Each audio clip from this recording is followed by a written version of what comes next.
There's no theme song. No, if you want me to sing, I can do a few bars. Let's do it. We're on live with Mark Finn. Welcome to Dork Court. This is Dork Court. We're going to judge you harshly, like dorks. I think that's the new official thing now. I hope not. Oh, we're totally gonna put that on something.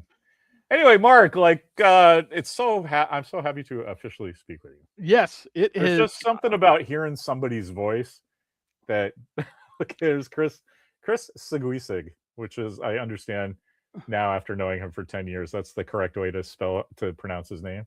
Yeah. But you must have seen Chris around the internet. Oh yeah, Chris and in fact, I got to your Facebook page from Chris. Oh, no kidding. Chris and I go back to City of Heroes. Okay. We used to play on the same server. Sure. And my friends and I were the Carnival of Justice. We basically did the Circus of Crime and then flipped it. Okay. So, and Chris was always Pepsi Man. Pepsi Man. We'd see Pepsi Man, in the background doing stuff. And so Guardian server just had a really cool group chat. I've still got people that I've known for several years, hints on there.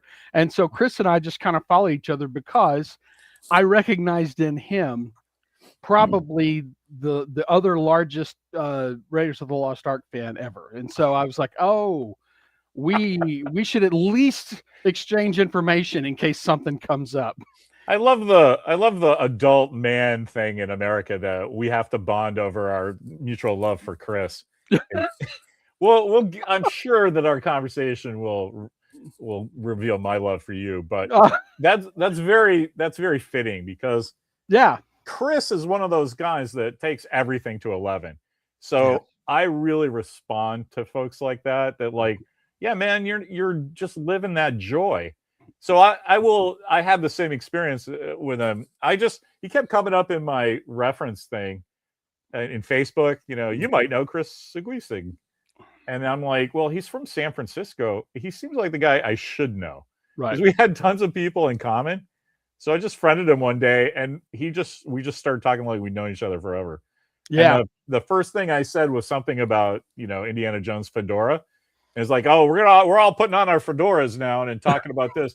And then he literally posted 5 pictures in a row with 5 different fedoras that were all like the penman hats, like the official ones, not the dumb Amazon one I have. Right. No, I got one back there too. Yeah, I mean, you guys that pay the $400 for the beaver felt thing that's creased down the front, like I have nothing but respect for you because I don't know, it's awesome. But he had 4 or 5 of them, which I was like, okay, he's a friend of mine.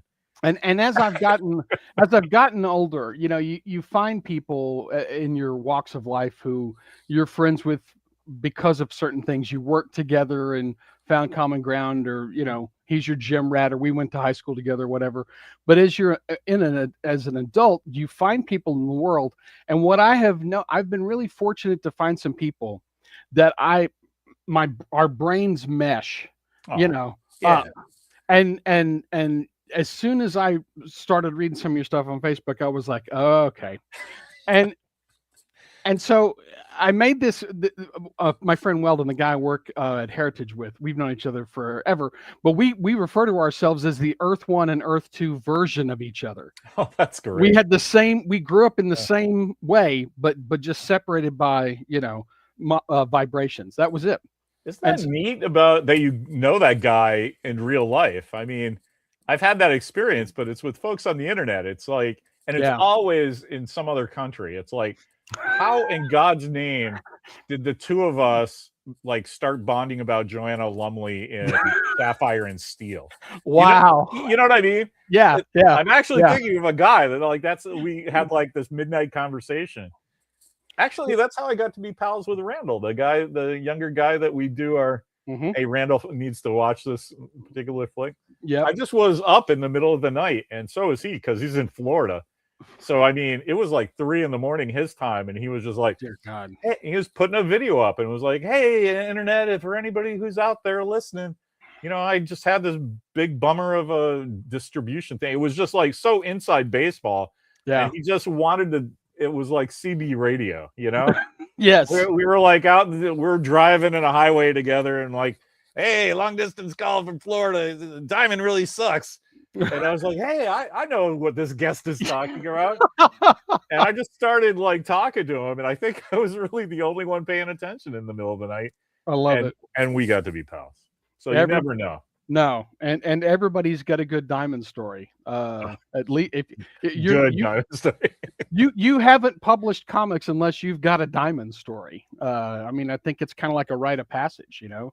Yeah.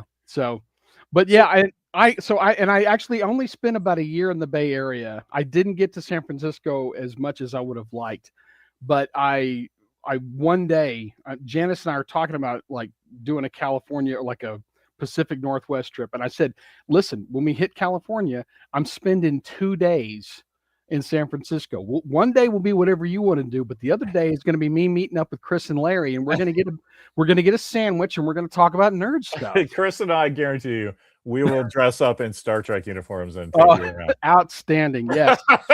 We can go find the nuclear vessels. I'm all in. We can drive the bullet path, you know. Make sure somebody has a green Volkswagen on Green Street, and we'll just go over the top.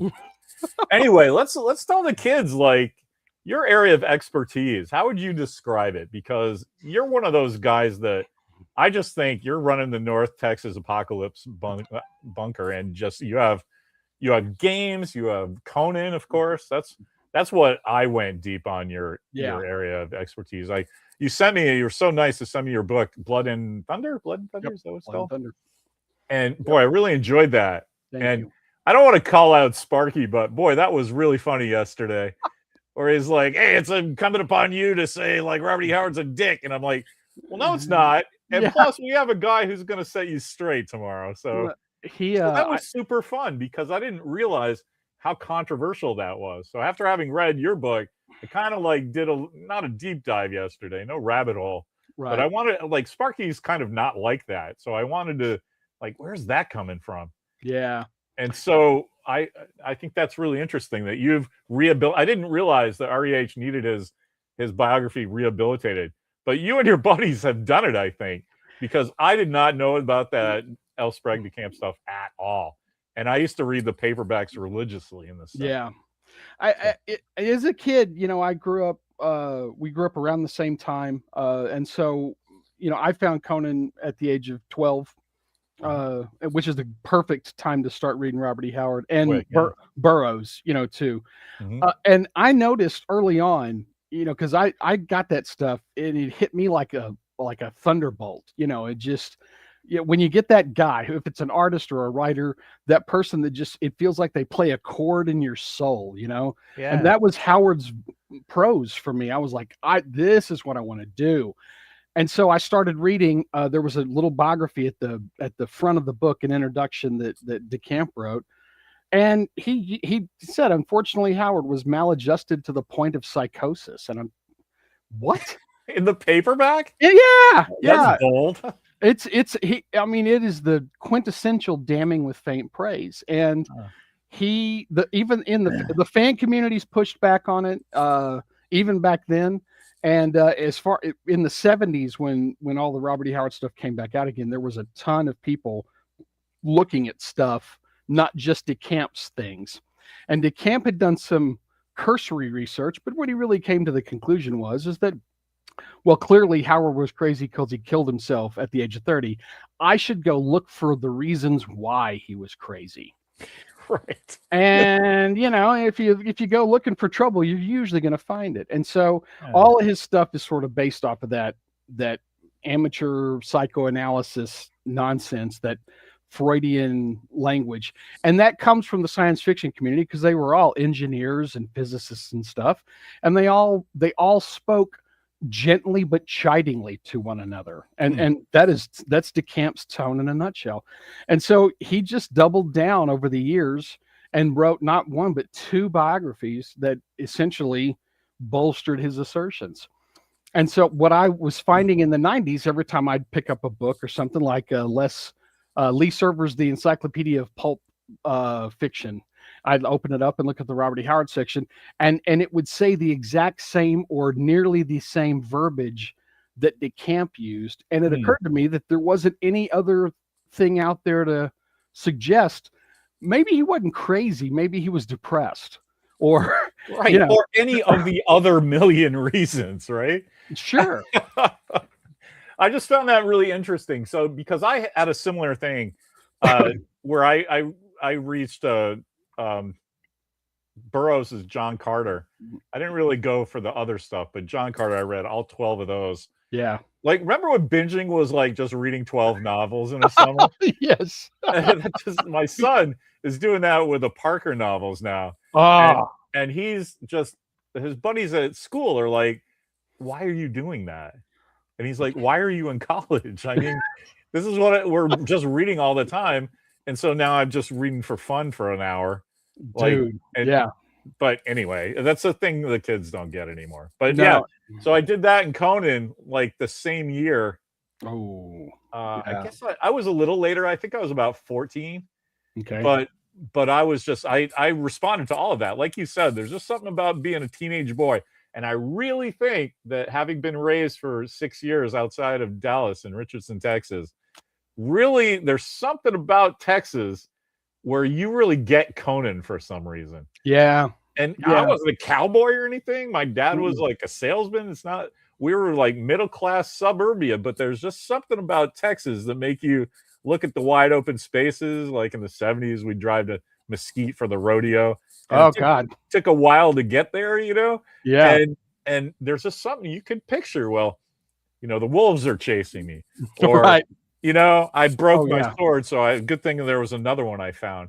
Yeah. There's just something about that that echoes for you for some weird Western reason. I I don't I know. yeah, no, I think you're right. To me, my soul anyway. I mentioned in the book that, Howard, created these things because he kind of didn't have a choice. And I have since talked to other Texas writers, up to and including, Michael Moorcock and Joe Lansdale. Moorcock's not a Texas author, but he's lived here long enough. And all of them have like versions of the same thing. In Joe's case, he grew up, he was the only guy that read in his area. And it didn't matter what he read, but that he read. And so he didn't have he didn't have a filtration system. There was nobody to tell him, "Oh, that's garbage. Don't read Right, that." right. It Yeah. all went in at the same level, Uh, and then it becomes like bingo balls in a hopper, and you right. just pull four things out 100%. and that's a deal. And you think about Howard Hughes with this weird triangulation of aviation and filmmaking, Jack Teagarden, jazz trombonist who basically invented slide positions to play the blues. Bob Wills, Texas swing. There's your country and your Right, polka, right. for crying out loud. Yeah. There's just I think Texas creators tend to use every part of the buffalo, and that's and Howard was no different. He was the only guy doing what he did in his area, and so he had the Bible and he had Weird Tales and he had all the other stuff he could find in between, and that's what That's you get. great. That's exactly how I feel about his Conan books, is that it's halfway between religion and philosophy. Oh yeah, yeah, and Oh, God, I mean, yeah. especially if you read it. In the reading is when you get like Howard's, I think, the depth of what he was like thinking about. That doesn't really come across in the movie as great as it is. There's not a lot of Yeah, soliloquies in there where he's railing against, how unfair it is that the noblemen didn't have to work for anything, but that they want to take everything. And yeah, that's Rooseveltian Democrat right there. Just whoosh, yeah. New Deal. I think that's neat because the films do the same thing, but it's just the vision of Oliver Stone and John Milius and what they're thinking about. Right. And so I think that's kind of cool, actually. But because I do that, and I'm sure you do that in your work. I don't say that I'll use every part of the buffalo or every color of the rainbow like you hear a lot, but mine's like all that stuff in pop culture I just put in this bucket. I Yeah. collect it all, and then every once in a while I'm like, I need to write something. And I'm like, oh well, that reminds me of like third season Jetsons or whatever. And then I riff on that, and Yep. I really got the feeling that that's what REH was doing too. Totally. And Absolutely. Yeah. And I think it's great that he had uh, he got lucky in that kind of where he was at. It was I think it was a kind of a crucible for him. I don't know that he would have written what he wrote if he had lived in San Antonio or, in another state. It was kind of a time and place. wow, can you imagine? Ooh. Like what he would have written like in San Antonio or Houston or something that wasn't as rural and Yeah. Anyway, that's fantastic, man. This is a joy. Like I said when I was teasing the kids about it, I said I'm just going to be Chris Farley and you're Paul McCartney on Saturday Night Live because I just really admire I have my area of expertise and that's great. But I admire other people whose area of expertise I'm actually wildly interested in. Yeah. So Totally. I have kind of this habit where I get very excited and want to just interject and stuff, and I end up interrupting folks a lot. And I'm just like, yes, tell me more, please, Mark. No, I agree. I like I think a well-rounded pulp superhero team should have 5 different areas of expertise, but overlapping stuff as well. So, I will always defer to you on all matters Star Trek. I'll never not. You're the first person I check whenever I need to find out, should I give this a watch? Nope, I shouldn't. Yeah. Thank you. I think it's the same thing, right? Star Trek is just my religion, and that's why I have such strong feelings about it. And I get kind of cross with people who. Can I tell you something about the 4th of July? We were visiting some family, and my cousin got really cross because she said something like Ursula K. Le Guin worked on Star Trek, and I was like, and I couldn't help myself. I just went, absolutely not. And she's the kind of person that she works in a library. So she's used to folks deferring to her because she usually is the person that has her finger on the knowledge of whatever nugget she's talking about. And I did something super uncharacteristic for me because she was going off on, the K stands for whatever her father's last name was. And he's this folklorist and historian. And it's like, yeah, cool. That doesn't have anything to do with the kids' area of interest. But I just went, well, I might be wrong. Just let it go. And all my other cousins were like, what? You didn't even mention that you wrote a Star Trek special for MTV. She has no idea what she's talking about. But I'm like, I'm just so used to doing that on the internet that it's really easy to do live action now. It's like, oh yeah, cool. And thank you for deferring to me on that stuff. Of course, I miss the days when we could all stand around in the comic shop and talk about what we hated about the Batman movie, and then kind of look at each other and go, "So we're going to see it again on Friday, right?" And everybody goes, "Oh yeah, I'm all in." I said that about Star Trek: The Motion Picture when I was. Yeah. I was like, I wanted to go see that movie 14 times before I realized it wasn't that great. But we've gone from being oh no, it's we've all gone from being like all fans together and oh, don't get him started on 7 of 9, whatever you do, right. But we're all watching every Wednesday night whenever the reruns are on, and now it's the tribalism has gotten too granular. It's too spread out. You have to like this, hate that, and like this, and then you can be in my friend group. You have to not like 4 of those, but like the 5th one, and then you can come over here. It's I like Star Wars even when I don't like Star Wars. Older folks seem to have like entrenched in their opinions on that. The older fanboys, which I include myself. Everybody's a fanboy for something, and but yeah, come on, man. We used to talk about context, like you said. The context would be you'd be in the comic store, which is a safe space for everybody, where you can have like almost come to blows about if Nick Fury would outthink Batman. But at the end of it, you'd like go and do something else together. Yeah. Right? You'd be like, oh, I don't know. And I think that's missing from the digital experience with folks, which is, again, we're close. I mean, Steve and Mark, when we talk on Fridays, those are like Yeah. two of my best buddies. I haven't seen them in person for like over 2 years. Wow. So Yeah. it's just they live a couple towns away, and it's just everybody's got families, and it's like, hey, Tho- you want to go see Fantastic Four together? And that's where our little joke see on the internet in 10 minutes is, because that's where we don't have time to talk about it in the parking lot or at a restaurant or anything. We have to go home and deal with our folks. And yeah, and that used to be the thing, man. How late can you stay up talking about what you just saw? But you're doing the Lord's work with those guys. I love the fact that there are guys there under the age of 40 that are okay with watching stuff that is older than them. That's fantastic. And truly a Christmas miracle.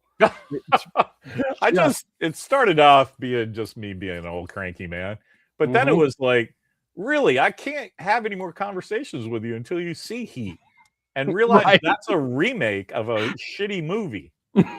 And so then it just be, well, let's immortalize, your silliness, and the AI will be able to construct us in 100 years.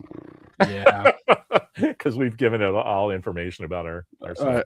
I hope not. I'd like to think we'll get a Magnus somewhere before then. Some guy to rise up and smash destroy the robots. But that's a great thing that you to bring up my next thing, that you have taken over North Texas. Like whenever I see you doing something, you're speaking somewhere to some class, you're at a convention somewhere, you're doing a symposium on Robert E. Howard or something. It's half the time when I search you up to get a funny picture of you of your face to do something. It's literally at the top of like a retrospective in the San Antonio Herald or whatever. Yeah. About like how, and it's really impressive, man. Because I don't leave the house nearly as much as you do. I appreciate that. I don't have a choice. I mean, where we are, we're really kind of culturally the North Texas Apocalypse Bunker is a joke, but it's kind of not. Right. I mean, that's like I can tell from California that it started as a joke, and then it's like it's funny because it's not funny. Yeah, that's it. That's exactly tell, and I love stuff like that. It's like it obviously doesn't mean the same thing to your audience, but it does start to mean something to the audience. It's like, well, there's Mark hunkered down, That's it, and he's telling us what's up, and I think that's awesome. It's adorable. I appreciate that, and I was surprised how many people here locally in Vernon have come up to me and said, "Hey, man, I really like the newsletter." Aww. How did you find the newsletter? It's on the internet. How would you know?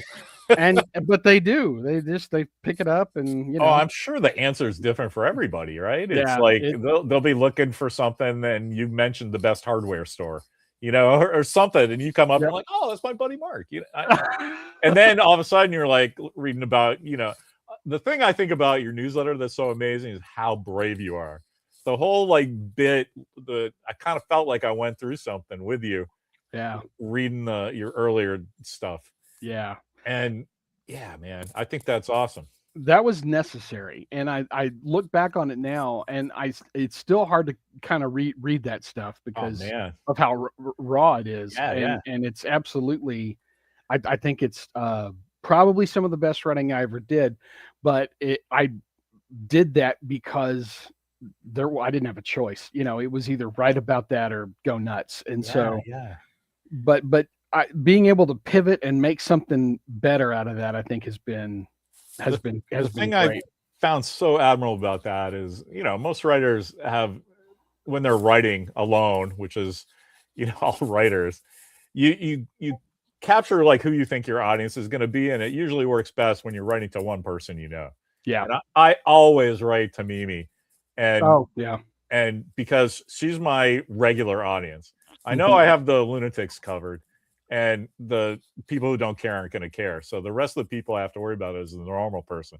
And if I've got her, then that's great. But what I loved about your newsletter at that time was that it was so clear that you were writing to an audience of one, and that was you. Yeah. And I was like, fuck, man, I'm going into the sun with this guy. Because you would start off like, if you don't want to read this, that's cool. Here's some stuff I had to say about the last episode of MASH or whatever. And I'm sure a lot of people are like, poor Mark, but went on to read the pop culture stuff. And I was like, oh man, set the controls. I'm going to sit right here. Because it was really compelling writing. Thank you, man. And it was I was really bolstered by the responses.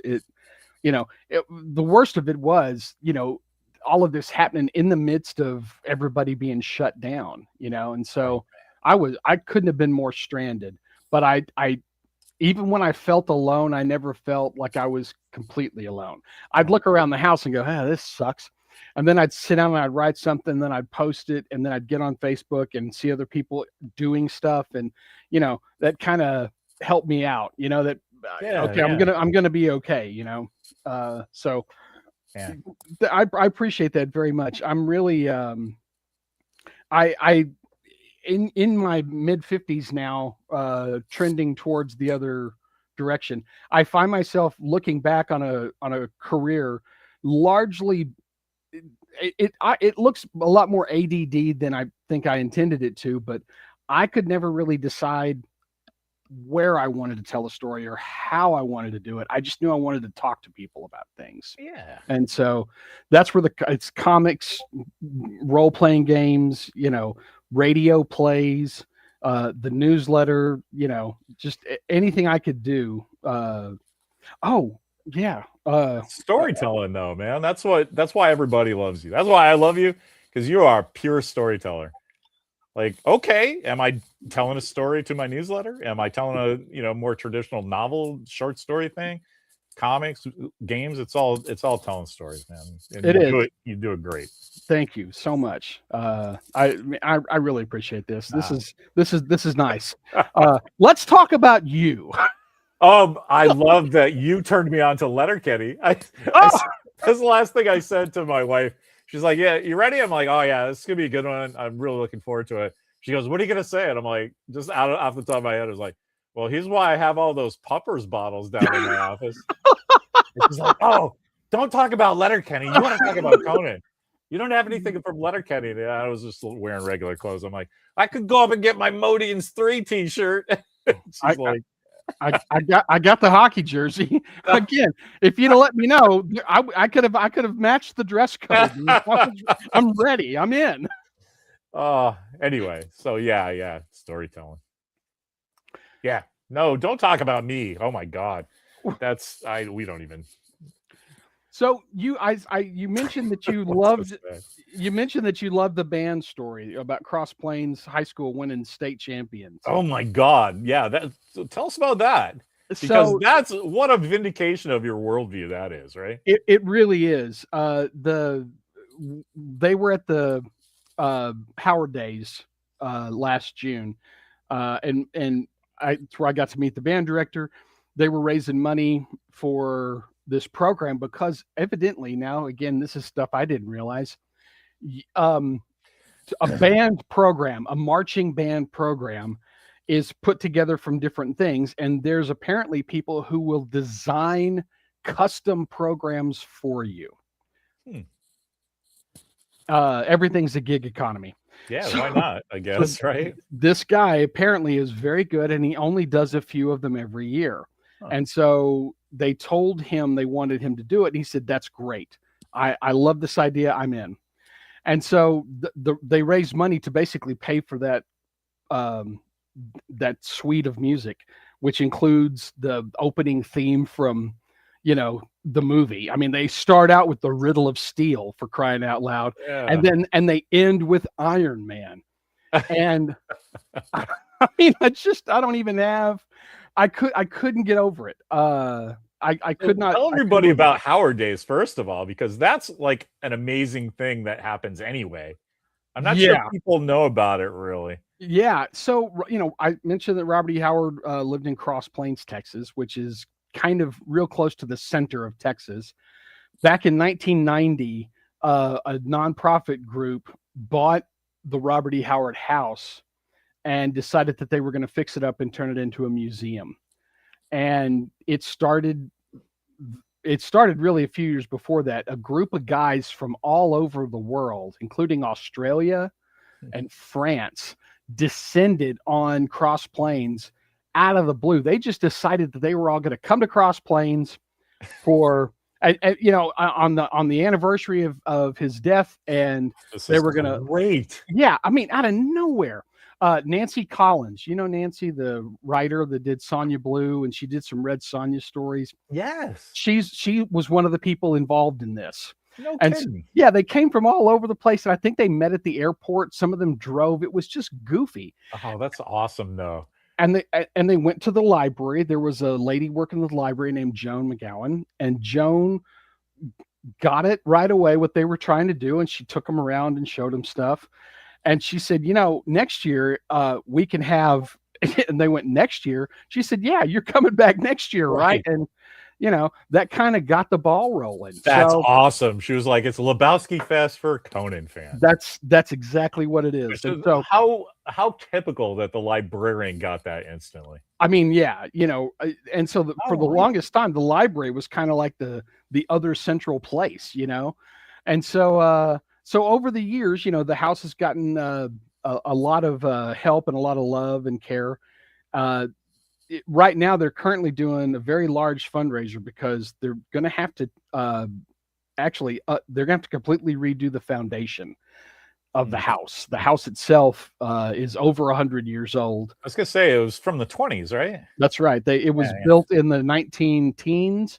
Okay. And then Dr. Howard paid for some upgrades because even back then his wife had tuberculosis, so they had a sleeping porch that they enclosed. They added they added a bathroom, they added electricity and gas. I mean, they changed it up, but they didn't really change it too much. It's basically the same house that it was, and the only thing that's been done over the years is they've added to it. It was an L-shaped house with the like a shotgun. You could go straight through the front door to the back door, and then they added into the L to make it a square over the years, and that square and the back half is what's starting to go.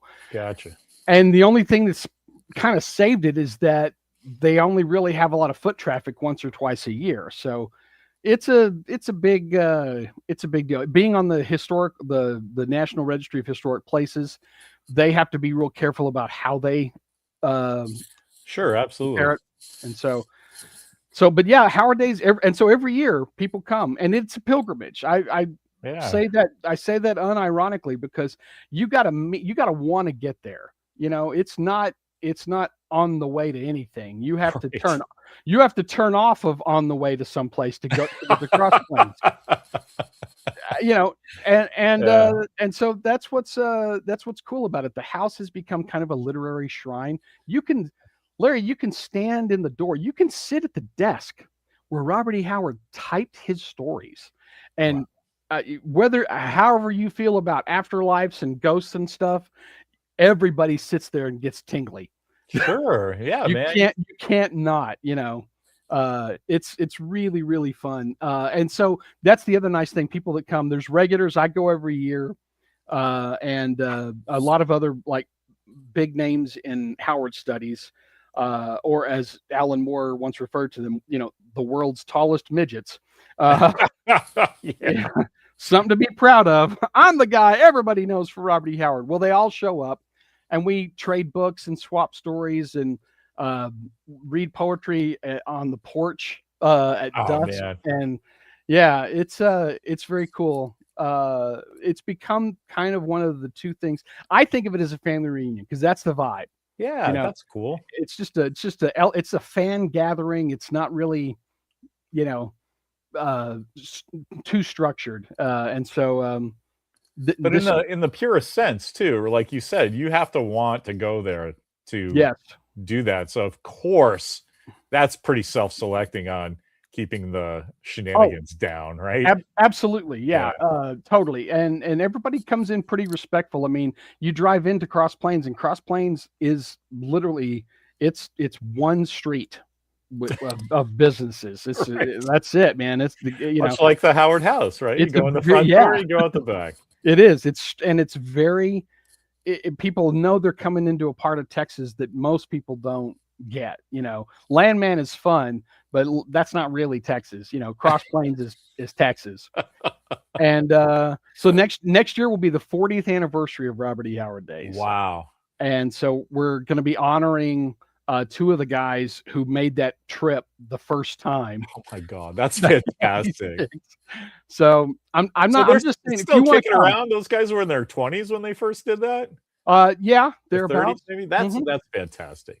Yeah. So just that's me, I love context. So that you've given the kids the context, but in this vibe, the high school band like played Conan stuff for you, basically. They really did. It was that's great. The UIL guy said, up next, the Cross Plains High Marching Band. That it's always that Sure, guy. Yeah, excellent. They've decided to do their program this year on the works of Robert E. Howard, famous for writing Conan the Barbarian. And I just, holy crap. And so later they do an interview with the kids and like, we just wanted to honor the town. And we think it's really unique that people come to our town every year. And I'm in tears going, this is the greatest day of my life.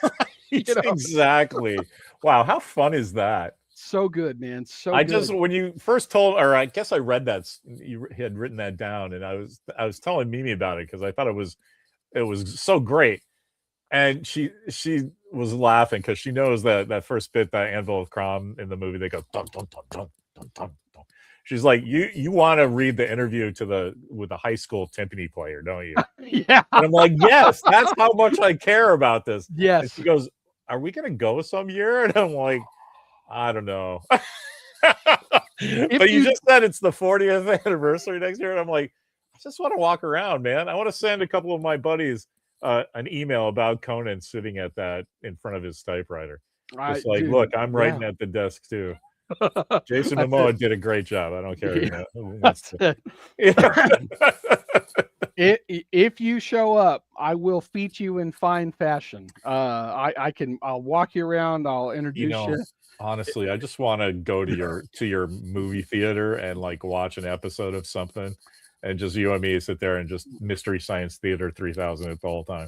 I have done that before. I'd rather. You said that. So when Mandalorian was out, you said you had played a couple of Mandalorian episodes, and I was like, man, that when I got a minute to myself and I've got all the stuff that I need and I paid all the college tuition, I'm like, I would like to do that. Yeah. You had posted some pictures and it just looked like, wow, this would be a trip. In like the literal way. We would have to have a voyage. It would be an odyssey. I would love to do that. You need to. It would be it's a car rental trip, is what it is, because you're going to want to rent a car. Because you're going to get a plane or something, man. Or you want to make the trek. There's barbecue to eat. There's all kinds of stuff. Texas barbecue. You might see a chupacabra. Anything could happen. It's Texas. Bring one. I'll bring a chupacabra. That's it. Get a Hawaiian shirt and a little hat, and we're like, Mark, this is Steve, my chupacabra. I love it. I just happen to have a chupacabra seat. It's an orthodontic one, but you'll enjoy it. It's a long ride. My emotional support cryptid. Yes, that's perfect. Let's see. There was one other thing that I was going to ask you about. Thank you so much for bringing up the band thing, because I unloaded that on Mimi and then kind of forgot about it with my little chatting with my ideas that I was going to have. I need to see if they've got a video up yet. There were some videos being posted, but I don't think everything had hit when I wrote that, because it literally had just happened like a few days prior. But I'm going to see. I'm pretty sure somewhere their final performance is on tape, and I will send it to you so you can take a look at it. It's one of the best things about you writing that was like the joy you had about that, like completely came off my screen into my brain. I was like, it was like you were telling me about like, something. I was going to say the first time you had sex, but probably like maybe the fifth or sixth time. You know what I mean? It was just like when I finally did it right. Yeah. Right. There was so much joy there. You're like, oh my God, can you imagine somebody actually got what I was doing the whole time? I remember I was just like, God bless him. That's great. So I mean, late '90s, early 2000s. I was, like I said, already becoming a regular there. I think I've only missed 3 since Wow, '97. that's Yeah, pretty impressive. yeah. But I remember various times throughout the years where I would be talking to people and then we'd go into the barber shop and we're looking at the pictures and the barber's showing us, oh yeah, this is trades days. And the guy in the chair would say something like, Robert E. Howard's roasting in hell because he committed suicide. And if you don't turn to the Lord, you're going to find the same fate as he. And one of the guys that used to hang out with us was happy to engage with him. He turned and said, "Oh, do you know about Robert E. Howard?" And everybody else is like, "Yep, let's time to go." There That's was great. so they Sounds like you're were bringing happy. the gospel of Robert E. Howard, man. They were happy to have us, but they didn't understand why. They were always like, "Well, Oh, yeah. we're just so thankful you're here. Now, who is this guy again?" Right. Why? I So kind of get that a lot myself. yeah. Yeah, we had a good time, but like, we don't really know what that was about, Larry. It's like, that's okay. As long as you're leaving them happy. It's been cool. Probably the coolest thing I did, kind of leading up to this. There's a library event every year called the Big Read, and it's I don't know if the NEA is still doing it. I think it came from the NEA. It was essentially a program where you could get grant money if you wanted to play along. Like like one year it was Charles Portis, and Cross Plains Library does a fantastic job of like putting these programs together. And one of the things that they were doing to talk about Charles Portis, the idea is that all of the libraries that participate are talking about Charles Portis. Mhm. So you don't have to do it if you don't want to, but if you want some of their merchandising and their marketing stuff, you sign up and do this. Well, I went and did a talk about Charles Portis in True Grit, discussing the historical aspects of what Howard did. And then the next year they did it for Edgar Allan Poe. So I got to go to the high school and talk to the English classes about Robert E. Howard being the Edgar Allan Poe of Texas. Oh my God, that's great. And it was so cool because I didn't expect to get anybody. I'm looking at these kids and I can see they're zoning, except for that one guy in the back. And that one girl over here, and they're doing this. They're watching me and like writing stuff down. Yeah. And everybody else is just kind of zipped away. And I'm like, it's okay. I got those 2. Yeah. I just need a few. That's it. You got 2. That's all I was thinking in this story. Yeah.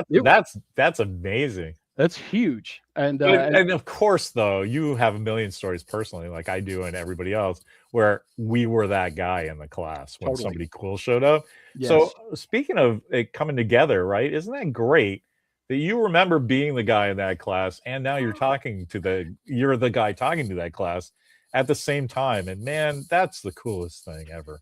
It is. It makes me, because the kid that came up afterwards, that was taking notes, he said, "Yeah, I think I want to be a writer." I'm like, "Okay, cool. Have you written anything?" He's like, "Yeah." I said, "Have you shown it to anybody?" He goes, "No." I said, "Okay, that's step 1." Right. Start writing, keep writing, and then start letting people read it, because that's how you're going to get better. And like no one had ever talked to him about that. He's basically living in his head trying to figure out how to do this. And so isn't that the thing, though? Because people tell you if you are writing, you're writing journals or secret notes to yourself, or trying to figure it out, or just even trying to entertain yourself. But then it's that's the biggest leap. Is like, oh wait, somebody needs to read this too. It's like, yeah, man. And then grow that thick skin. yeah. Armor up. And that was the thing that I think kind of I didn't necessarily see the light go on, but I could tell, that he's the only guy in this class. She said, the teacher said, "Oh yeah, he's one of my best writers." Of course he is. He's the only one, probably, right? Yeah. So that was that's was good. really You cool. didn't see the light go on, though, because that means that lesson's going to stick. I hope so. He was already thinking about it. It's like, oh, how can I apply this? Yeah, I hope so. I'd like to think that he that he went on and at least wrote something that he thought was cool. And I'm also, I don't mind. I'm okay if people just want to write and journal, and I loved LiveJournal for that. I thought that was a fantastic outlet. But there's a point at which I personally stopped telling people about what I was gonna write and started talking about what I had just written. And that I think is the transition that a Yeah, lot of yeah. people don't ever make. And then, I think that's so great about I was, when I was a student, I loved all my English teachers because I knew that that's what they were there for. yeah, And I was already interested in the subject, and so I didn't get it from my teachers, but I would get it from guys like you that showed up. And to the point where as an adult, I was I was doing marketing and promotions for Hibbs. Now Brian Hibbs is oh still yeah, in the city. We went to some diamond seminar thing, and Will Eisner was talking to all the retailers. So I'm sitting in the back, and I was just about, I think, Life from the Moon, the first astronauts was done, but I hadn't decided what was going to happen with it. yeah, Like it was 110 pages, and when any retailer was like, bullshit, I would be like, give me your address, and drop a giant thing of, paper on them, yeah. because we didn't have PDFs early back then. Nope. And then everybody, so one guy at a time, and he'd tell a couple of his buddies, yeah, that guy's legit, it's done. So I'm sitting there just taking notes of everything Will Eisner said, and all the retailers go up and shake his hands, and I'm just like collecting my stuff, just sitting in the back, just like this is a fucking master class. And as he's walking out, he stopped and he was like, "Who are you?" And I'm like, "Oh, I'm Larry Young. I do marketing promotions for Hibbs. It's a pleasure to meet you, sir. I'm really happy to be here." And it's like, and then he said a bunch of stuff to me that I don't remember because I was like, "Oh my God, Will Eisner is asking me what the fuck I'm doing sitting at his feet. Like Yeah. I'm listening, man, and I'm gonna apply this later." And it was such a lesson to me that, like, when I started getting some attention for that stuff and people would ask me, I'd be like, "Bro, I'm just a guy just like you. Just figure it out." I wouldn't say that because Will Eisner basically said that to me. And with Yeah. Will fucking Eisner, who hands you an award with his own name on it, is going, "Hey man, I'm just a student trying to figure it out." Like that was a really, really good lesson for me when I got my little like thing. Yeah. I never blew off a kid who was Mm-mm. asking me like, where do you get your ideas? Like same fucking place everybody gets their ideas. Like that's not helpful, right? Yeah. You Yeah. know, Yeah. that's where I my bucket came from. I tell the kids, it's a bucket, man. Just reach in what you know. so The who was bucket is your brain. Peace out. so who was the I'm curious now because who was the guy or who was the person that you wrote or read that made the light go on for you? What was the thing that lit that spark for you where you're like, "Oh, I want to tell stories Harlan like this." Ellison. Ellison. Yeah. Yeah. And it because he got me everywhere. He's a guy like you, right?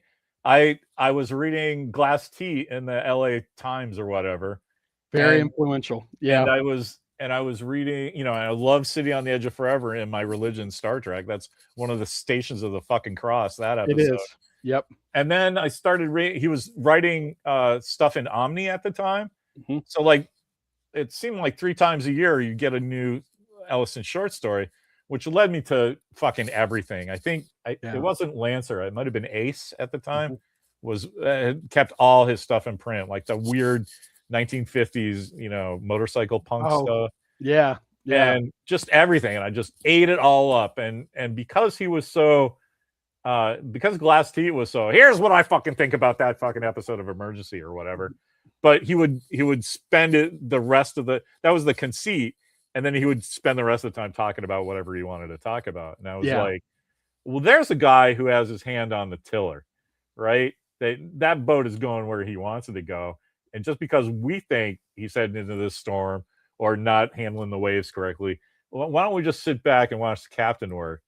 And that's when Yeah. I realized, oh, this isn't just talking to your dad about the baseball game Right. with beginning, middle, and end. This is like you can control people's emotions just by knowing how well you know the alphabet. And I just thought that was just a crazy secret code thing. Oh, And I yeah. think I was about 13 or 14. It's when I lived in rural Vermont. Our town was 2,000 people, and But we had, because it was a company town, the Vermont Marble Company like ran everything. Everything was made out of marble. It was like a movie set. Like, and we had the best public library I've ever fucking been to. And like, maybe 300 people used it, and it was only in the wintertime. So I started in the A's of science fiction, and I read every single book they had, everything. And by the time I got to Rogers Lasny, I was like, okay, I guess I can start over. They've got some new stuff in the collection. Oh, I haven't read this one, And Wow. so, Yeah. so that and then Harlan, that it's a job you can have, really solidified the whole thing for me. Harlan's he's a good example. I'm really glad I discovered him later, because I don't know that I could have handled him at the beginning. I agree. And he's such a, I mean, that guy, he was his own thing, like, I mean, he really was. There's not a lot of people like that. I think of him as an author the way other people think of John Wayne as an actor. Ellison could only ever be Ellison. He can't be anybody else. And if you like that flavor, then dude, I got some books for you. I got to meet him once, and I'm so happy that it went well. Because he could be prickly. And in fact, the guy in front of me I think he did it on purpose. He did it to bait him, which I thought was just ridiculous. He asked him, he said, so I wonder if you saw the thing that Gary Groth wrote about you in the latest Comics Journal. And Ellison just went right into his shtick, don't ever say anything about Gary Groth to me again, or I'll come to your house and kill your mother. I mean, But see, Harlan knows that that's what they want to see. Oh, right? Yeah. It was, it was dance, monkey dance. That's what that was. But it was still, I was just very nice. Told him how much I enjoyed the Glass Teat. And, my favorite collection was I Have No Mouth and I Must Scream. And I got to go. Yeah. Well, I mean, Harlan is just, people don't get that Harlan treats you the way you treat him. Right? Yeah. So when people say dumb stuff, he says dumb stuff back, and everybody's like, "Oh my god!" So he's so edgy. Well, I did this newsletter in 1995 to teach myself page design. Okay. And my mission statement was like, okay, there's only one John Byrne, there's only one John Wayne or whoever, there's only one Harlan Ellison, but the world would be better off if there was more than one. But there's only one Larry Young too, and here's the dumb shit I'm going to say about comics, right? And so I mailed them to everybody I knew, because I guess I wasn't working for Hibbs yet, but I had it was easy to find people's addresses, so I mailed one to them.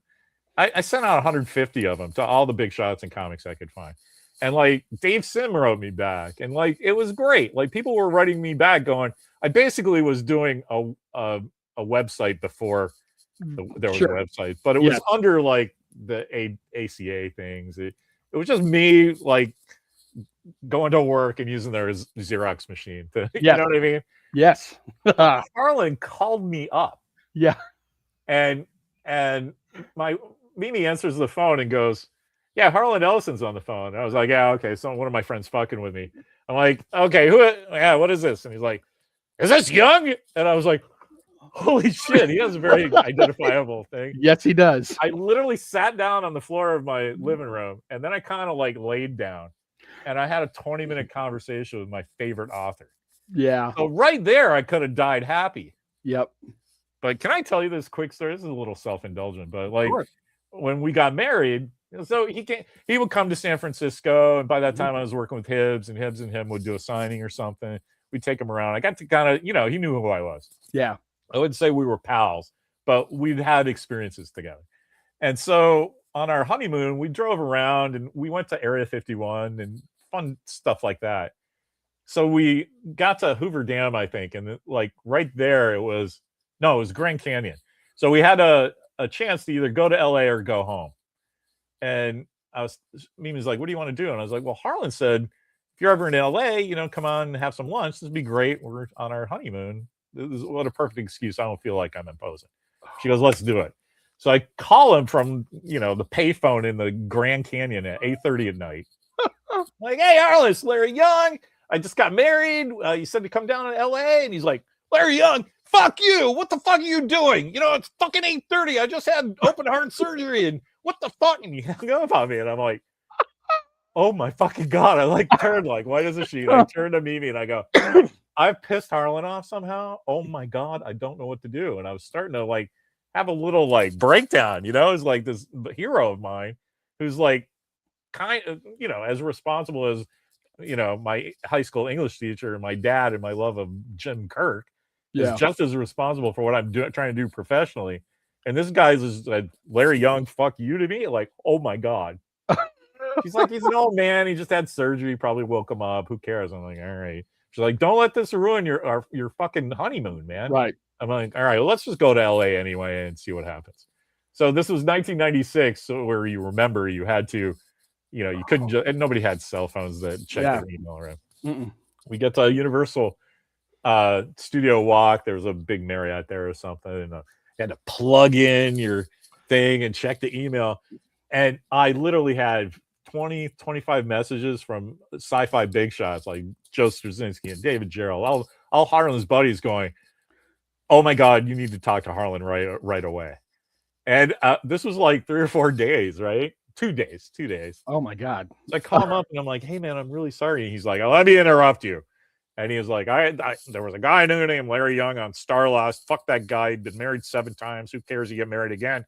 I woke up and Susan went, no, that's your friend from San Francisco. He's just got married. So come to my house. So instead of just having a nice, sub somewhere, we go to the house and get the whole tour. Yeah. He shows Mimi the big scar where they took his artery out in his leg. Oh God. His heart.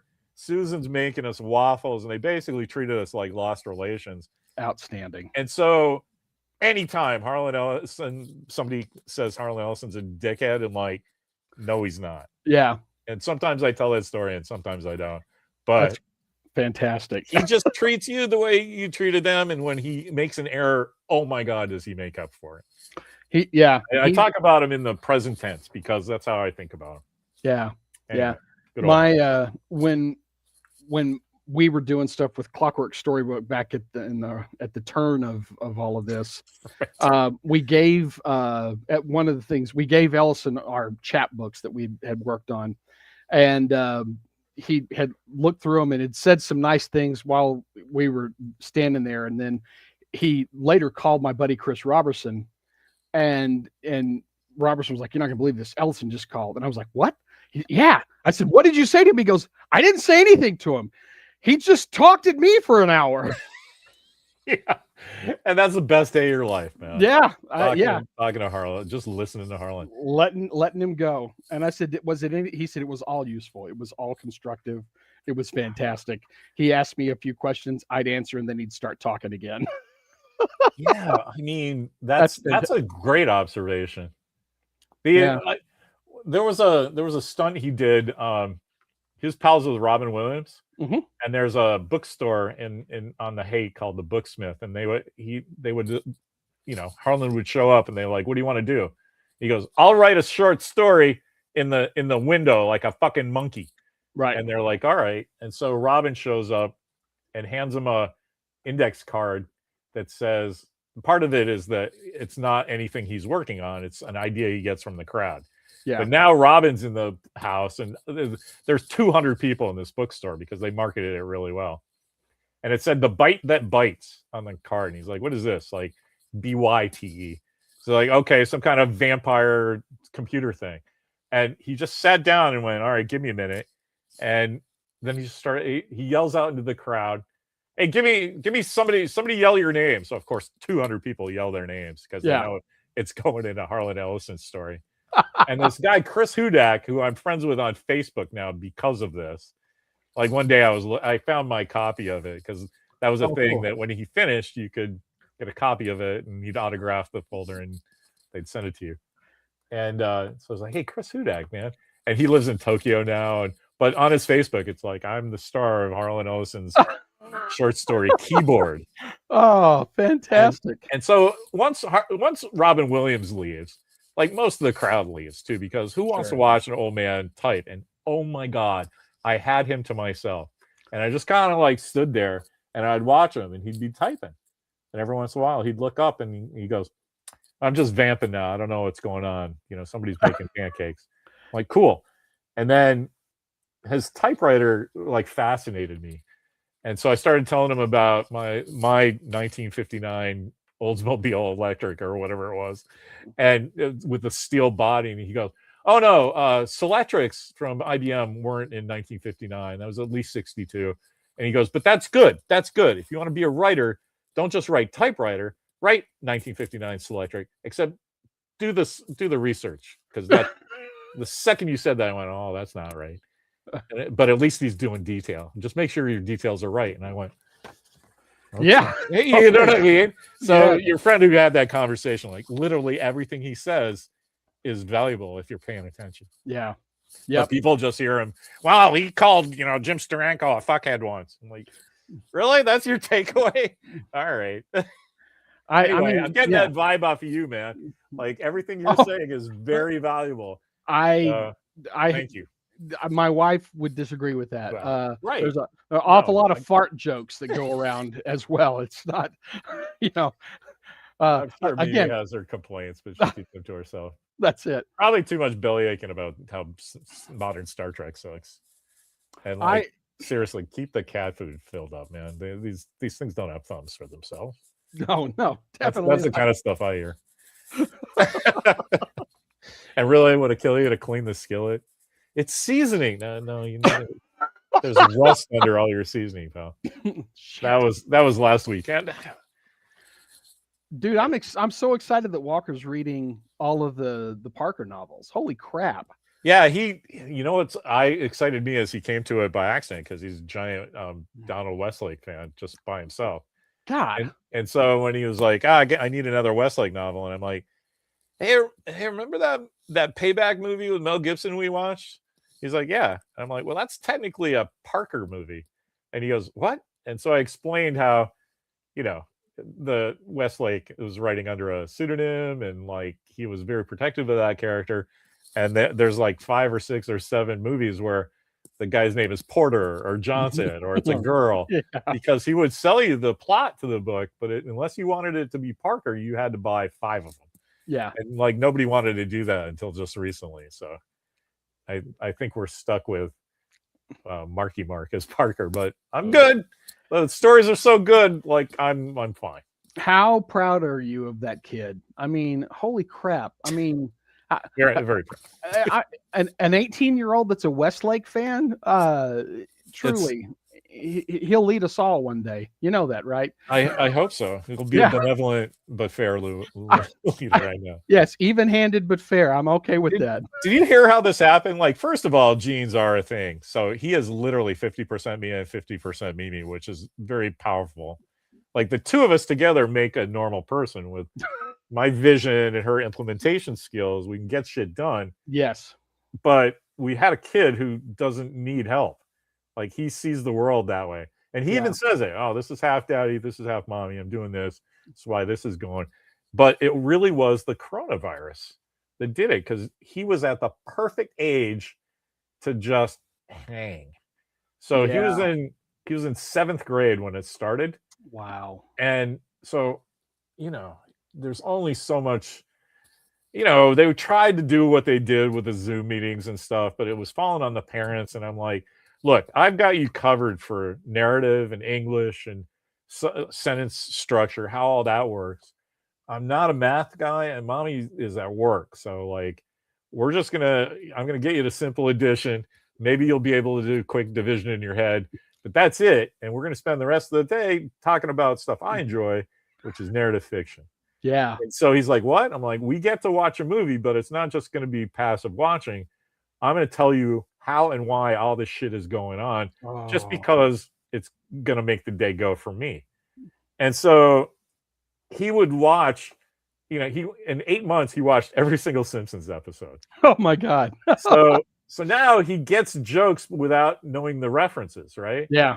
So one day we were watching something, and some character was whistling the Great Escape music. Oh yeah. But it was a reference to the scene. It was like Right. two guys and a girl or something. We were watching that for. I mean, two guys, a girl, in a pizza place. That was Oh, the the later thing. Anyway, so I said, no, this is the theme for a Great Escape. It's a Steve McQueen movie. It's kind of like Jason Statham, except a little more rugged. It's a World War II prison movie. And he goes, do we have it? And I went, yes, we have it. He goes, can we watch it? And I'm like, this is the best day of my life. Yeah, really. And we watched The Great Escape, and he just went, okay, I need more stuff like that. Wow. And that's what started it. And so then it would take us 4 hours to watch a 2-hour movie, because I'd be like, that's match on form. Look at that. That's a street light turns into a sunset. But see, they're changing locations, whatever. Right. And at the end of that, he went to high school in 9th grade going, where's the English teacher? And it was great.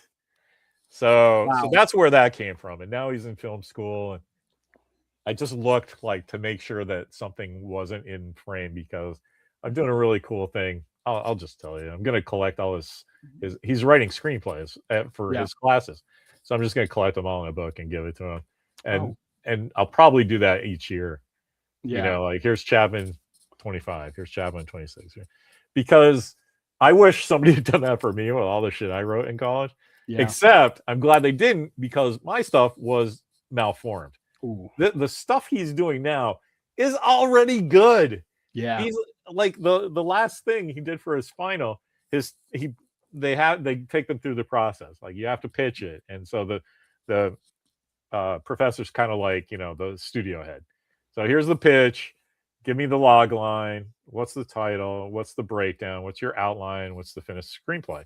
And it's not 120 pages. I think this one, it's like 8 or 10. They're teaching the process, not the actual screenplay. Right. But when he gets to the end to write it, the teacher goes, wow, this is great, but it's going to be a bummer. And he goes, yeah. And she didn't know what to say. He's like, no, that's the emotion I want to evoke out of this. And she's like, oh, well, you're going to do it. And it's like, yeah, because my kid he's got all the oh, look, it's a, Sandlot riff, or he's got all that out of his system. It's like, oh no, these are two people, discussing why war sucks. And I love it. One of them gets shot accidentally at the end. So wow. I am proud of him. I am proud. Yeah, that's amazing.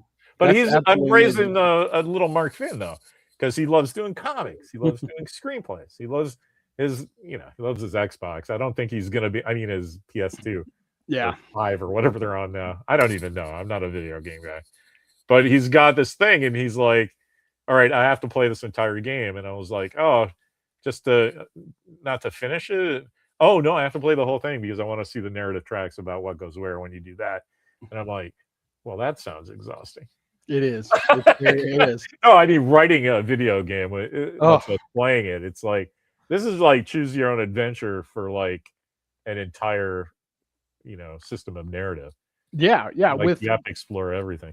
With voice acting and branch, they've all got these morality systems. So if you're an asshole, you get this scene. If you're a good guy, you get this scene.